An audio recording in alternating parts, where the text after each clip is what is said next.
Mais uma vez juntos para Sua Excelência, o Artista. E sempre destacando os grandes nomes aqui da região e do Brasil também. Hoje, você já viu aí pela abertura, nós vamos falar de música erudita. E hoje estamos recebendo Sua Excelência, Vânia Nascimento. Obrigado pela presença, Vânia. Olá, Ferreira. Muito obrigada pelo convite. É um grande prazer estar com você hoje. Vânia, às vezes a pessoa que é leiga, você que está em casa acompanhando, já ouviu falar em barítono, em tenor, em contralto?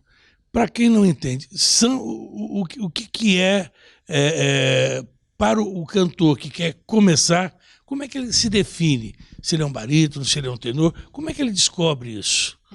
Para ter realmente a certeza da sua classificação vocal, que isso entra dentro da classificação vocal, é necessário fazer aula de canto. É só um profissional de voz que vai conseguir avaliar. E, geralmente, eu sei que tem alguns profissionais que têm várias vertentes, né? E alguns gostam de avaliar mais na lata, assim, né? Mas, geralmente, é bom com o processo. Porque a classificação vocal é para a música erudita dentro da técnica do canto lírico, né? Essa classificação também é usada no canto popular, mas para o canto lírico é imprescindível. Nós temos dentro da música popular brasileira, para o leigo ter uma ideia, logicamente, você conhece os cantores populares do Brasil. E, de repente, aquele que não foi para o canto lírico e foi para a música popular.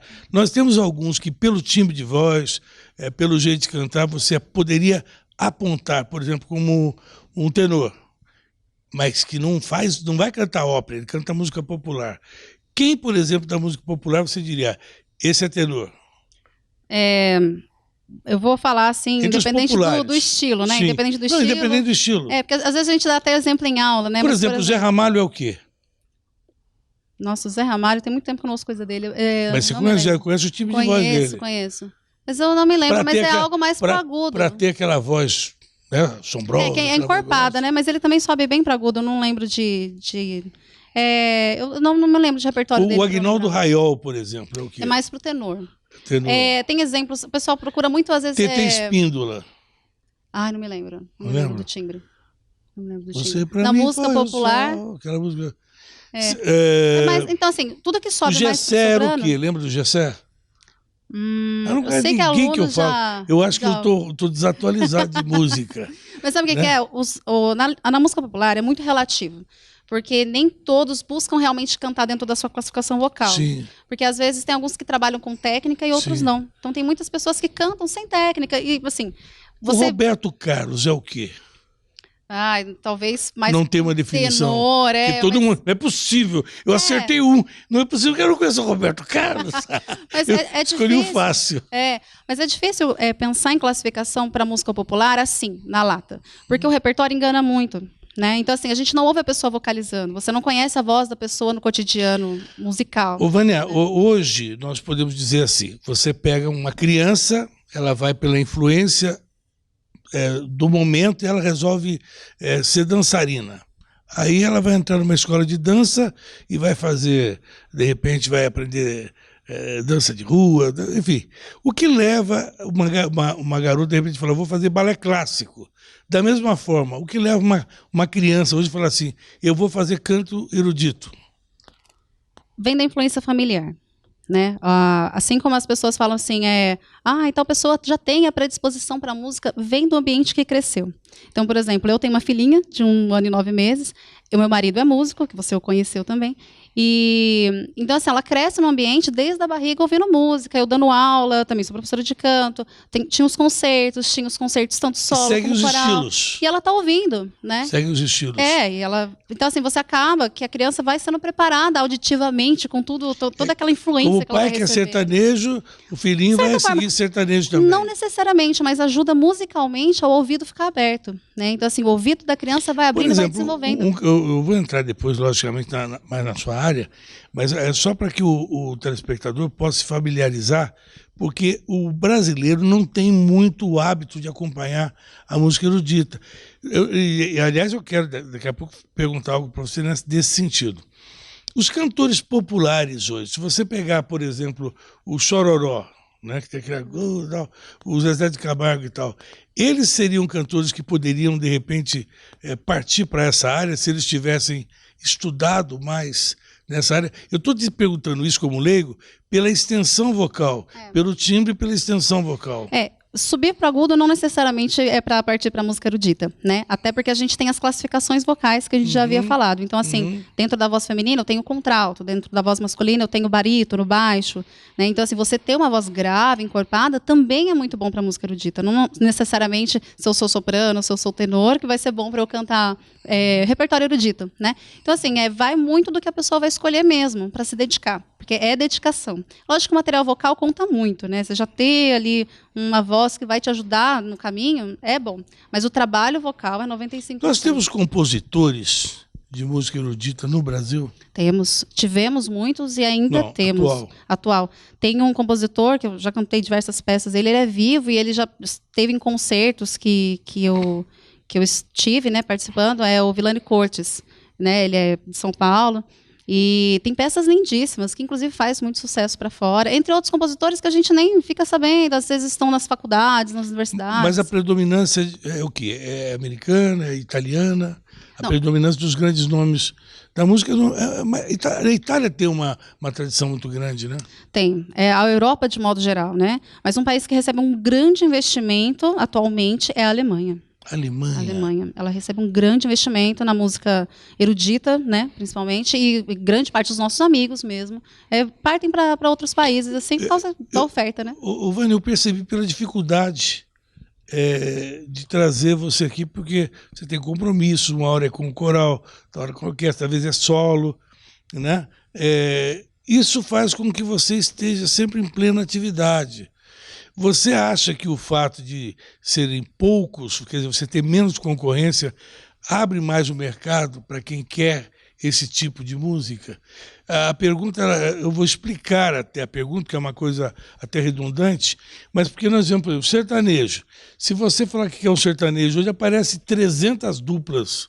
Se eu falar que eu quero um grupo de pagode, aparece 500 grupos de pagode. Aqui em São José, se eu falar assim, eu quero música italiana, eu vou me reportar imediatamente o Renato Gabbiani. Eu já vou me lembrar dele. Se você me perguntar mais uns 2 ou 3 que cantam só italiano, eu já não vou lembrar.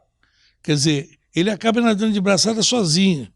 Quer dizer, quem faz esse tipo de trabalho que você faz aí é um grupo mais seleto.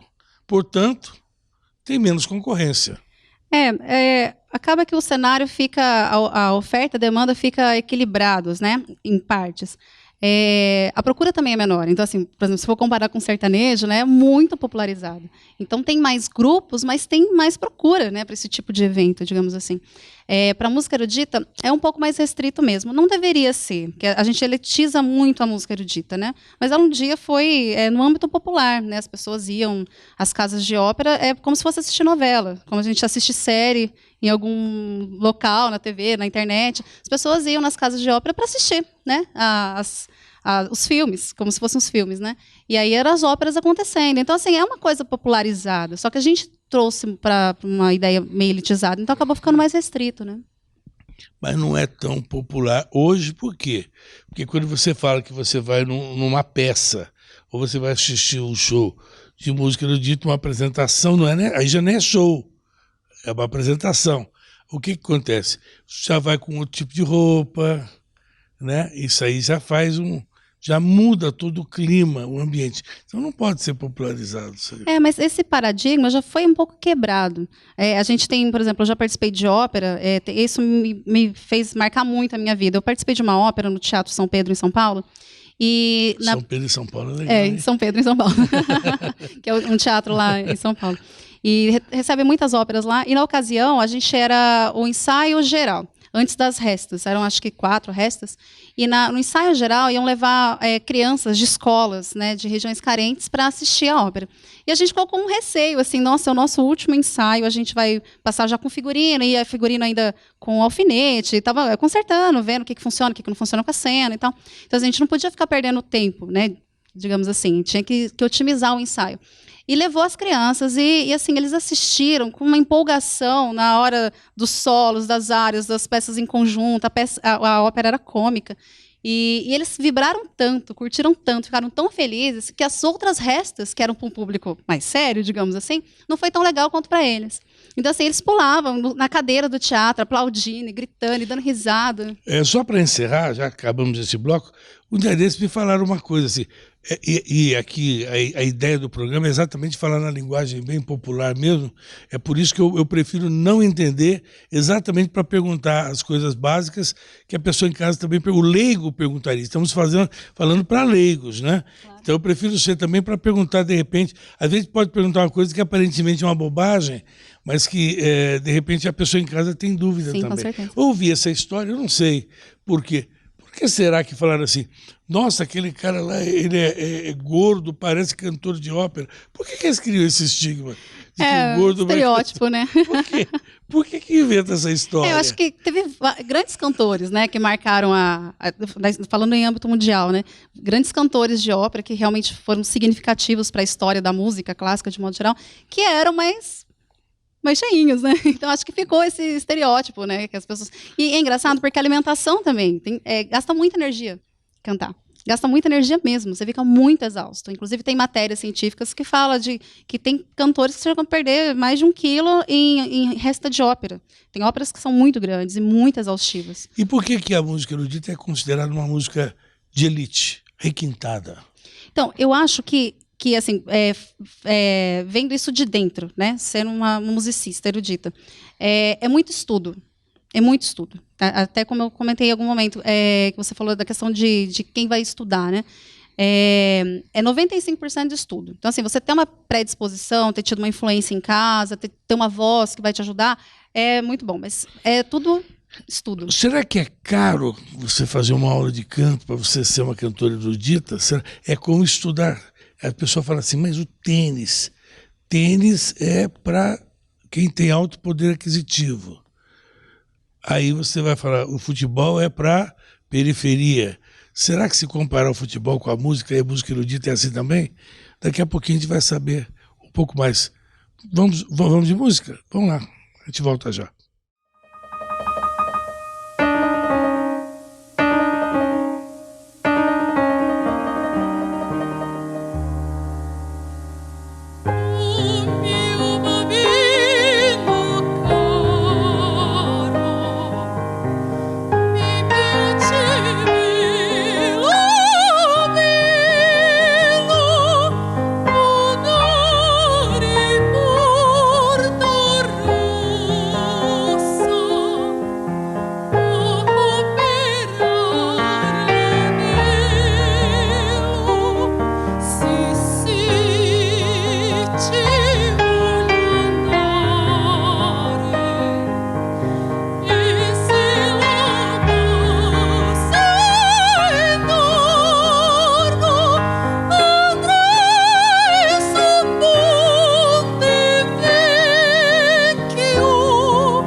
Pois é, hoje estamos recebendo Sua Excelência Vânia Nascimento. Nós temos muitas cantoras de música erudita aqui em São José, não? Você é de São José? Sou de São José. Oh, que chique, bacana. Eu tenho um projeto em São José muito significativo, que saíram muitos cantores daqui para vários lugares do país e para fora do país também, que é o Coro Jovem Sinfônico. Dirigido e regido, né, pelo maestro Sérgio Werneck. Então, esse coro foi fundamental para o meu caminhar na música, né, inclusive para a minha decisão e inclinação para a música erudita, de fato, quando eu realmente decidi. E a experiência, tanto teórica quanto prática, né, todo o conhecimento prático que a gente tem ali. Então, ali foi um celeiro de grandes cantores, que estão, inclusive, para fora também. Eu também já tive a oportunidade de estudar fora. E tudo veio desse trabalho do coro. Você estudou onde? Eu fui selecionada em 2016 para um festival na Inglaterra. Eu fui a única brasileira selecionada em 2016, que chama British International Music Festival. Olha, estamos então com uma estrela internacional aqui. Agora, isso que eu estava perguntando no bloco anterior, é considerado uma música de elite? É caro. Se uma pessoa sem recursos, a gente percebe, e isso é importante dizer, que às vezes através de departamentos de cultura, de fundações culturais, que não é só aqui que tem, em São José, em outras cidades também tem, eles desenvolvem trabalhos que podem abrir espaço para, de repente, você que não tem recurso, para poder pagar uma aula de canto e tal, para iniciar, principalmente nessas orquestras populares. E ali se revela realmente muitos talentos, né? Muitos, muitos. E o Brasil tem muitos talentos, naturalmente, né? Então tem essa questão, como eu te falei, tem uma parte que é uma predisposição. Nesse tempo mesmo que eu tive fora, a nossa voz, né? Eu que tenho a raiz mais latina, né? A nossa voz, ela tem uma cor diferente, né? Das vozes europeias. E eles gostam. É diferente, né? Então gostam do diferente. Então a gente tem uma cor de voz diferente da deles. Acho que a própria interpretação. Você já dá aula, sabe? Dou aula de canto, na verdade, já tem uns mais de 10 anos. Quando a pessoa começa a dar aula, é sinal de que ela está pensando já em passar o bastão, não? Não, pelo contrário, dar aula ajuda a gente a fixar muito conhecimento, viu? É muito bom. Agora, o que você ouve no seu dia a dia? Não é só música lírica, lógico que não. Música erudita. Qual a diferença de música erudita e música lírica? Então, na verdade, é a mesma coisa. O lírico vem só do tipo de canto, né? Você vai cantar de uma forma lírica, né?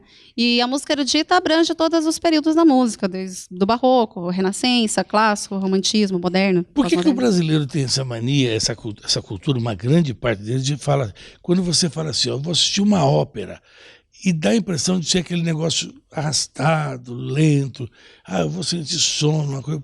Por que nós não temos essa cultura? Se for para o carnaval, eles viram à noite e não acham chato. Para ficar uma hora lá assistindo uma peça, nossa, mas que coisa cansativa. É falta de compreensão. Em grande parte. Quando você não sabe, não conhece profundamente, você acaba provocando desinteresse natural. Sim, e aí não acontece só com a ópera, né? Acontecem com shows que tem um tipo de música mais seleta, digamos assim, se eu posso colocar dessa forma, peças de teatro. O Brasil, a gente não tem muito essa cultura, né? Tem que ser algo que tem que ser esses shows banquinho e violão um risco muito grande. As pessoas não estão acostumadas a sentar para apreciar, né? Não todo mundo, lógico, né? Mas tem uma grande parte que não está acostumada a sentar e apreciar a música, né? Apreciar uma peça de teatro, apreciar uma pintura, apreciar a arte, né? Você não vai só para... Tem um momento também para você ir se divertir, mas você vai para se divertir o ouvido. É verdade que tem a hora certa de aplaudir? Tem. No caso da ópera, a gente aplaude a cada fim de ato.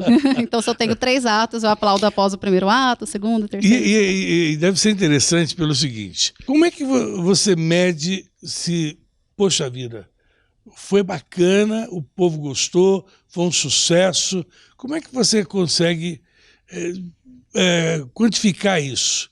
Na música erudita, tem uma questão assim, depende do que você está procurando um pouco, né? A gente tem uma cobrança muito grande técnica, né? Então, é muito, muito difícil. Eu já vi, na verdade, durante todo esse tempo, muitos amigos desistirem da área, porque é muita cobrança mesmo no sentido técnico, né? Você precisa estar cantando muito bem, você tem que seguir exatamente como está a peça, você tem que conhecer bem a peça, tem que conhecer bem o idioma, tem que conhecer toda a sinopse do que você está cantando, se é ópera, por exemplo, tem que saber toda a história.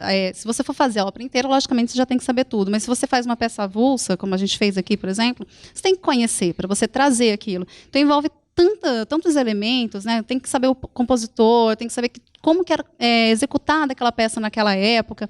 Envolve tantas coisas que realmente sobrecarrega. Então, o que eu, como artista, tento buscar hoje, né? Lógico que isso vem com a maturidade, né? Nem sempre foi assim. Na hora que você está cantando, o que já é técnica, eu falo isso para os meus alunos também, o que já é técnica, o que já está consolidado tecnicamente, já vai sair lá na hora. E na hora que você for para o palco para cantar, curte a música, porque as pessoas vão curtir com você. Né? Então, se eu estou com aquela cara que eu não estou gostando da técnica, provavelmente as pessoas vão gostar. Eu fico imaginando aqui, eu estava falando aí desses cantores sertanejos, principalmente, quando eles jogam o refrão bem alto, e no show ao vivo, com esse papo de agora é com vocês, ele não canta. Já pensou se na hora daquele agudo tão esperado da sua música, você fala, agora é com vocês. Olha, às vezes ia ser até bom, viu? Tem hora que ia ajudar.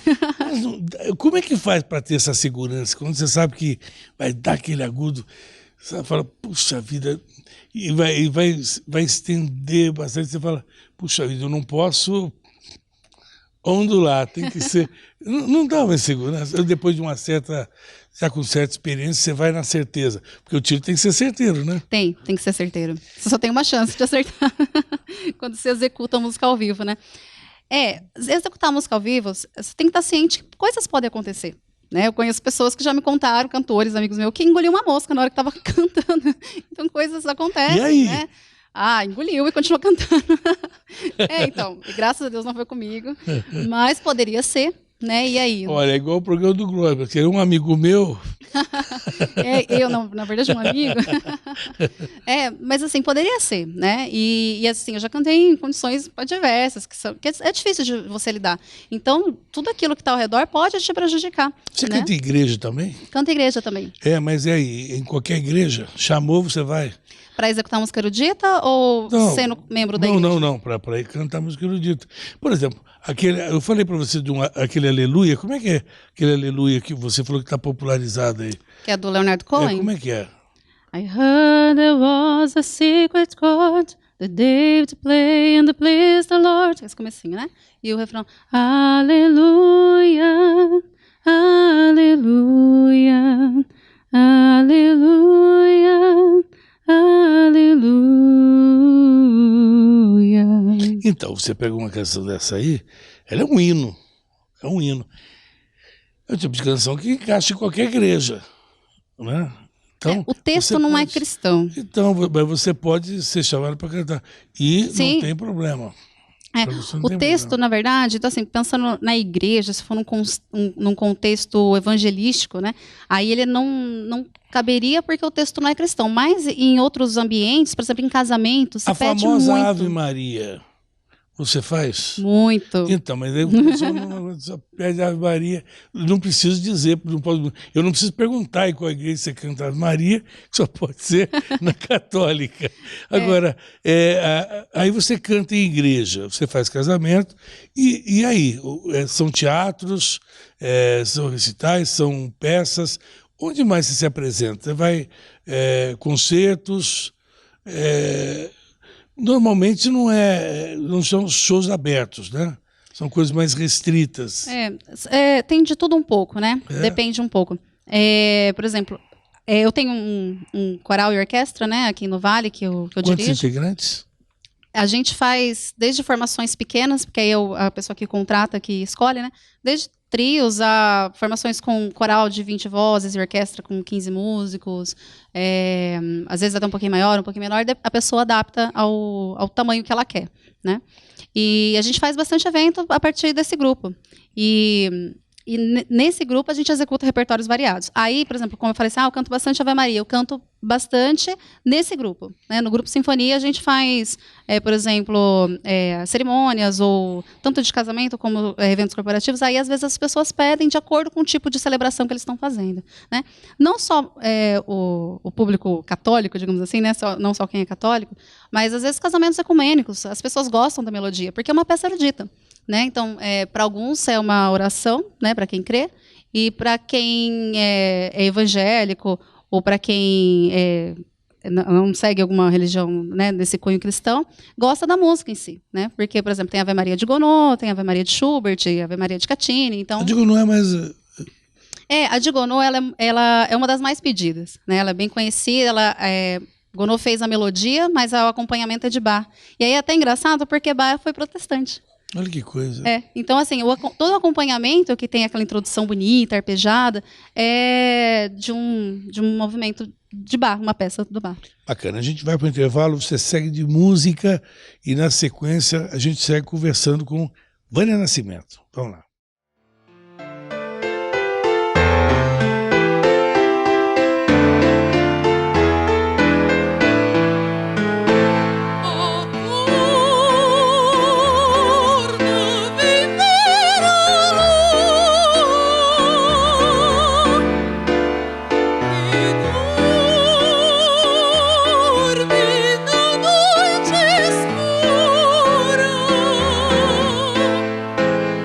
Escura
so se siamo Dio, realtà. Se tu fossi nella mia anima un giorno, sapresti cosa sento in me, che mi innamorai da quell'istante insieme a te, e ciò che provo è solamente amore.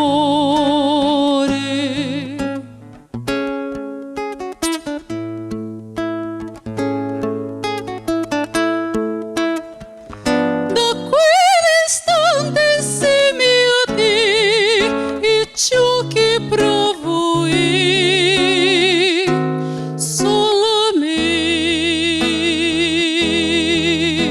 amore.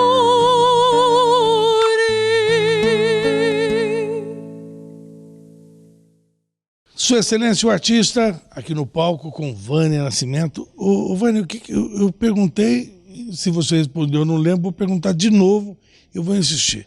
O que você ouve no seu dia a dia? Eu perguntei, você acabou não respondendo. O que você põe para ouvir de música no seu cotidiano?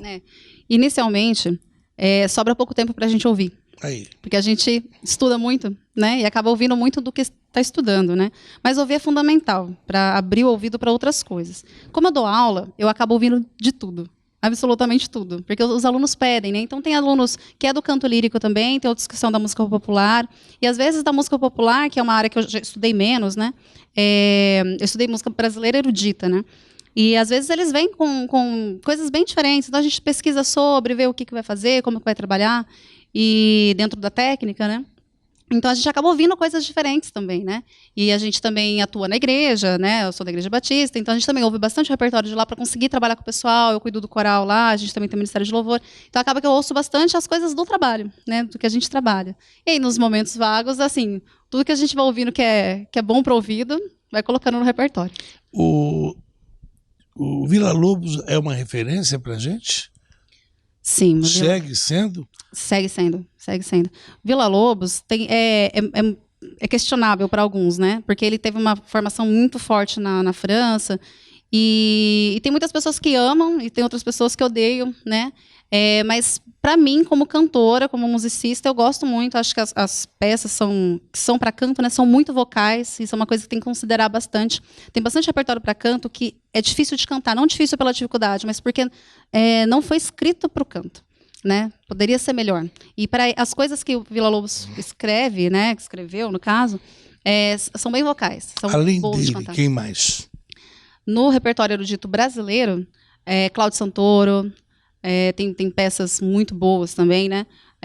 Além de Carlos Gomes, tem vários outros, que tem coisas boas para o canto. Falando no âmbito mundial, né, de compositores antigos... O que nós temos? O que você destacaria do Carlos Gomes?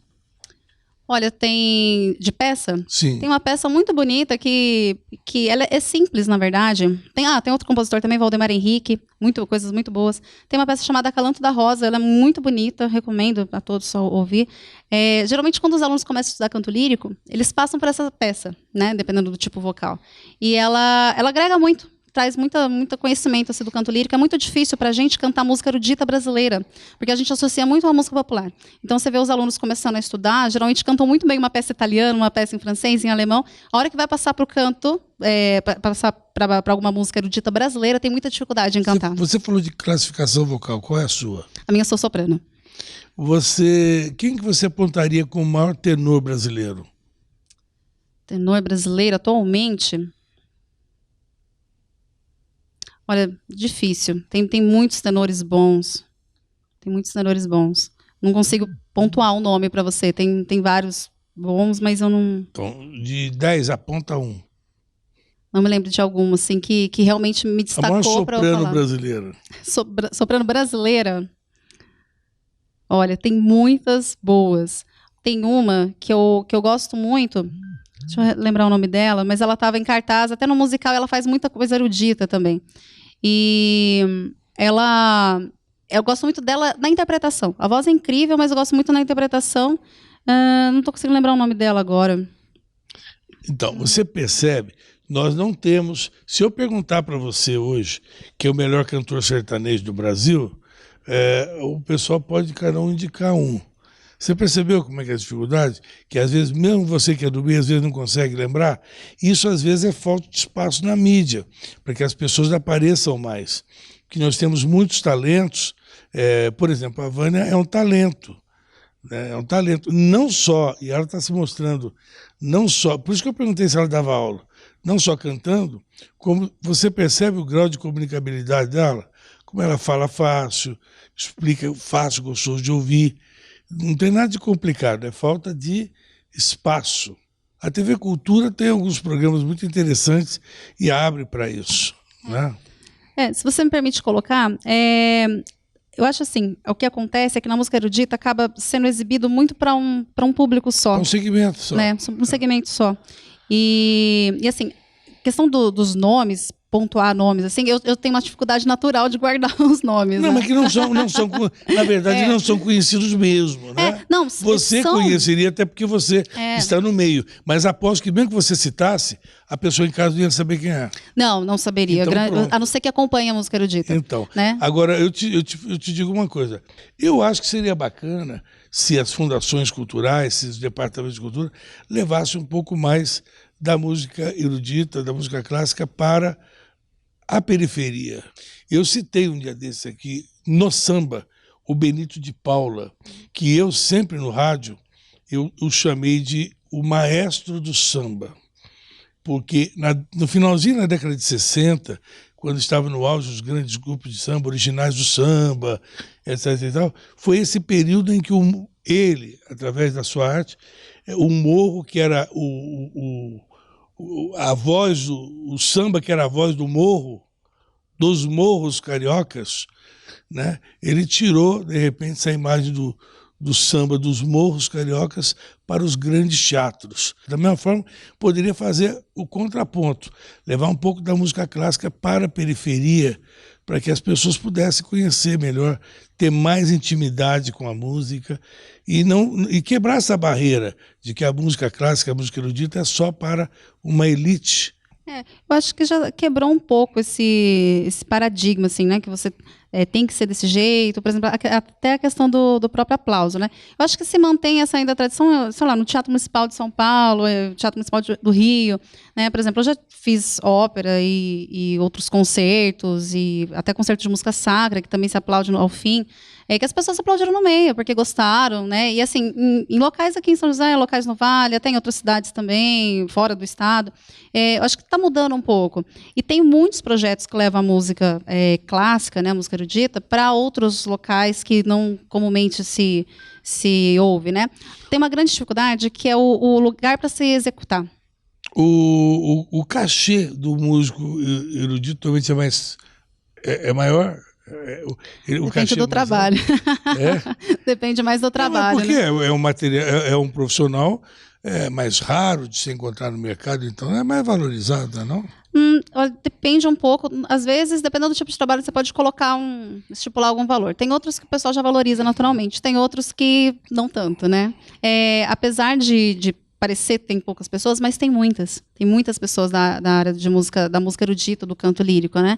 E tem sido cada vez mais expressivo. Você tá bem cotada no mercado. Não? Olha, graças a Deus. É porque quando eu perguntei de alguém para entrevistar nessa área, um monte de dedos apontaram ela. Que bom, fico feliz. Obrigada para quem apontou. E acertaram. Que bom. Então, eu acho interessante, eu citei agora o caso da música erudita na periferia, porque existem alguns rótulos no Brasil que são difíceis de tirar. Por exemplo, homem não pode fazer balé. Você não consegue imaginar um cara da periferia, você vai falar, vai virar jogador de futebol. Aí você fala assim, não, mas aquele rapaz ali, ele não quer ser jogador de futebol, ele quer ser bailarino. Pronto. Desmoronou tudo. Fica cômico, né? É verdade? Olhar algo assim. Então, mas é uma coisa natural. Não Não É deveria uma acontecer. coisa natural, de repente ali sai um grande bailarino, Com certeza. vai, conquista o mercado internacional e vai contra todos os... Como tem casos, né? Então mas aqui nós temos esse rótulo. Mas se você me permite, Ferreira, eu acho que o problema vai muito além, né?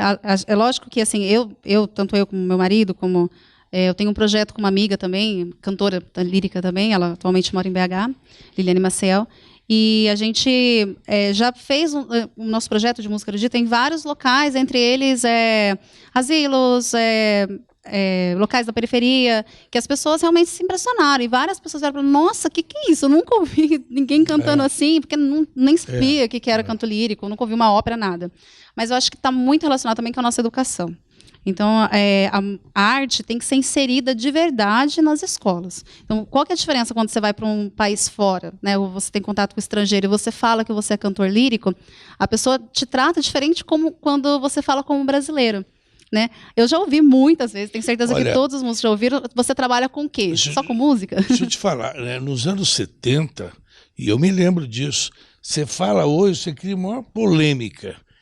Eu me lembro que na época, eu não sei, mas quando eu era garoto, anos 70, hein? Eu tinha aula de religião e não tinha problema nenhum. Tinha aula de religião.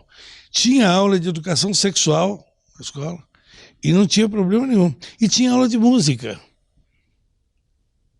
Eu não sei por que não tem mais. Né? É lógico que não é por isso que todo mundo vai sair cantor, mas você acaba descobrindo, né?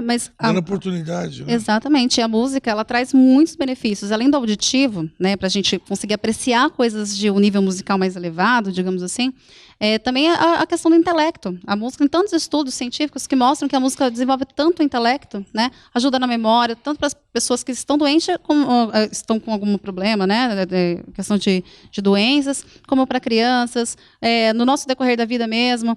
Eu cheguei a me formar antes de estudar, já estudava música, mas não tinha seguido para o caminho do canto lírico ainda, né, não tinha me definido, mas já estudava música. Eu cheguei a me formar em computação. Um dos livros de programação que eu tinha pegado, logo no começo, dava dicas para você ser um bom programador, para ter um bom raciocínio lógico. O primeiro item era estude música, aprenda um instrumento. Né? Então, assim, ajuda na memorização, ajuda no raciocínio lógico, então traz tantos benefícios que a gente deveria ter. E a questão da música erudita, por exemplo, por que ficou elitizada, por que não sei... Tem tantos motivos que levam a isso, as pessoas não conseguem apreciar o Você me fez lembrar um professor daqui da cidade de Jacareí, ele é professor de matemática, e ele criou um projeto na cidade que movimenta a cidade e estimula os próprios alunos dele. Ele criou uma competição municipal de cubo mágico, para poder estimular a lógica e o raciocínio, e isso acaba facilitando na hora da aula. Né? Com certeza. Parece uma brincadeira. Parece que você está perdendo tempo, mas na verdade está contribuindo para outra atividade. Bom, você em casa acompanhou aí o Eduardo no violão, e ele vai estar de novo nesse encerramento, né? E ele está com você na orquestra? Ele toca também, no grupo Sinfonia. Ele toca também. A área dele é guitarra, né? Ele é guitarrista, é violonista, é compositor e professor de música também. Só isso. Né? Só isso. O que eu não te perguntei que eu poderia ter te perguntado? Olha, eu acho que você fez todas as perguntas fundamentais. Eu recomendo todas as pessoas que busquem mais sobre a música, não só a música erudita, todas as vertentes da música, todas as vertentes da arte. É muito bom, faz muito bem, com certeza vai agregar a sua profissão ao que você faz da vida. A arte desperta muitos sentimentos. Eu li recentemente, até comentei com o Eduardo, né? O Eduardo, meu esposo, e eu comentei com ele que eu vi uma frase, né, de um escritor e compositor, e ele falava dessa questão, que você estude 3 ou 4 horas no máximo por dia, não estude mais que isso. Aproveita para você fazer outras coisas, para você ler, para você conhecer outras coisas, para você amar alguém, para você viver outras situações, para você conhecer lugares, porque isso vai te trazer muitas experiências também. Né? Então, para você ser um artista completo, vai muito além do seu estudo. A música erudita exige muito, tem que estudar muito mesmo, mas vai muito além. Todo o seu conhecimento de vida, você como pessoa, vai levar tudo aquilo para o palco. E é aquilo que você vai passar para as pessoas. As pessoas querem ver mais do que o seu estudo, né? O seu estudo é consequência de um som bom, digamos assim. Mas as pessoas querem ver a arte, ver o artista que você é. Obrigado por ter vindo. Eu que agradeço. Obrigada pelo convite, Ferreira. E a gente volta com outras atrações, com mais gente bacana, gente que faz a música, faz o sucesso, seja na literatura, seja no teatro. A gente vai estar sempre recebendo aqui, em Sua Excelência, o artista. Tchau.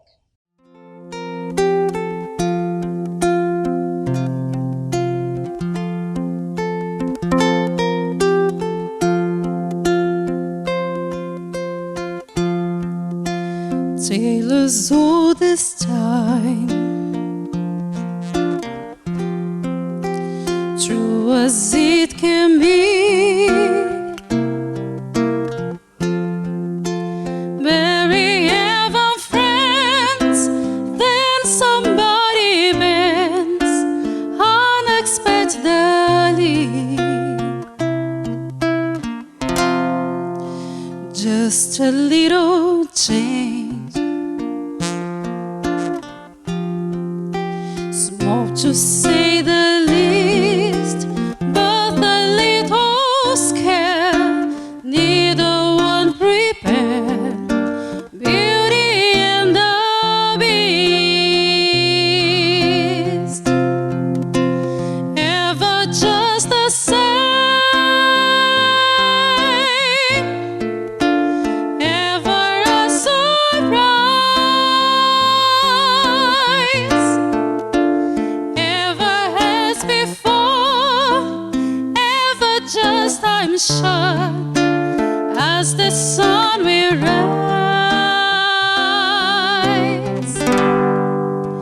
Sailors all this time,